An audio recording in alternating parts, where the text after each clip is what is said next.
सर्वप्रथम आपण इथे टमॅटो, शिमला मिरची, कांदा आणि अद्रक आणि लसूण असं सगळं साहित्य घेतलेलं आहे पिझ्झा बनवण्याकरिता.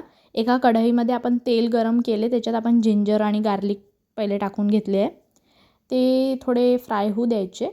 त्याच्यानंतर कांदा टाकायचा बारीक चिरलेला, त्याला आपण मस्त फ्राय करून घेतलं. त्याच्यानंतर आपण जी मग पेस्ट बनवली होती टमॅटोची ती याच्यात टाकली आहे. तिखट आणि कसुरी मेथी, चवीनुसार मीठ, साखर याला बाजूने ठेवून द्यायचं सॉसला.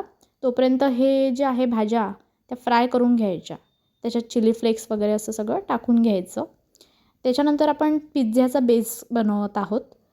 बेस बनवण्यासाठी 1 वाटी कणिक, 2 वाटी मैदा आणि त्यामध्ये दही, तेल, सोडा, बेकिंग पावडर आणि मीठ घट्ट गोळा भिजवून अर्धा तास मुरू दिल्यानंतर पिझ्झा बेस बनवायला घ्यायचा आणि जाडसर भाकरीसारखं गोल लाटून त्यावर काटेरी चमच्याने छिद्र पाडायचे.